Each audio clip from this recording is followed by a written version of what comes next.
Hello guys, welcome back to our channel. In this video, we'll discuss the Lewis structure of HOFO. It's a chemical formula of fluorite acid. For Lewis structure, let us count the total number of valence electrons.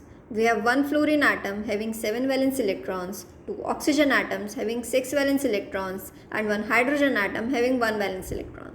Now that gives us a total of 20 electrons. For the arrangement of atoms, we will place the atoms as shown here.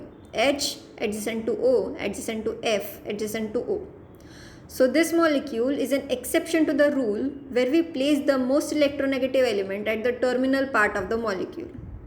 Also, this is an oxo acid of fluorine, and whenever we see hydrogen connected to any oxygen ion, it will be connected to oxygen atom. We will place electron pair for bond formation between each atom. We will assign 2 electron pairs to this oxygen and fluorine, and 3 electron pairs to terminal oxygen. Now this structure might look promising as all the atoms has complete octet in this Lewis structure.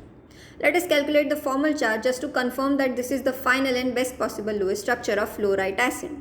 For oxygen, we have 6 valence electrons minus 4 non-bonding electrons minus 4 bonding electrons divided by 2, that will give us a formal charge of 0. For fluorine, we have 7 valence electrons minus 4 non-bonding electrons minus 4 bonding electrons divided by 2, that will give us a formal charge of plus 1. For terminal oxygen, we have 6 valence electrons minus 6 non-bonding electrons minus 2 bonding electrons divided by 2, that will give us a formal charge of minus 1. Now these charges represents that there is unequal charge distribution between the atoms.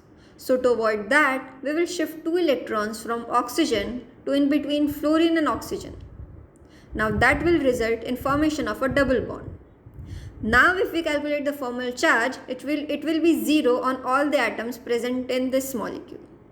So this is the final Lewis structure of fluorite acid, and for more such videos, make sure to subscribe our channel, and thank you for watching.